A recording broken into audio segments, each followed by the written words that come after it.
அப்புறம் நம்ம ஹீரோவுக்கு ஒரு ஃபோன் கால் வரும். அதுல ஒரு ஒயின் ஷாப் ஓனரு பேசுவாரு. அடே, உங்க அண்ணனோட அலும்பு தாங்க முடியலடா சாமி, அவன் சரியான குடிகாரனா இருக்கான் அப்படின்னு சொல்ல, அண்ணனுக்கு என்ன தேவையோ அதை கொடு, நான் உன் அக்கௌண்ட்டுக்கு பணம் டிரான்ஸ்ஃபர் பண்றேன், அவன் நல்லா குடிக்கட்டும் அப்படிங்கிறாரு. அடே, ஆத்திர அவசரத்துக்கு பணம் அனுப்புவாங்க பரவாயில்ல, இப்படி குவார்ட்டர் குடிக்கிறதுக்கும் ஆஃப் அடிக்கிறதுக்கும் பணம் அனுப்புனா எப்படி?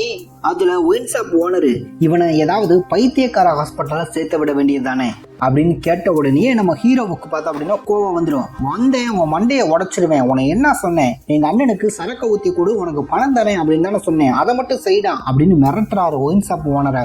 எப்படி காசு கொடுக்காமையே நீ அவனுக்கு ஊத்தி கொடு, அதுக்கப்புறம் நான் உனக்கு காசு கொடுக்குறேன் அப்படின்னு டீல் பேசிட்டு அவரவே மண்டையை உடப்பாரான்.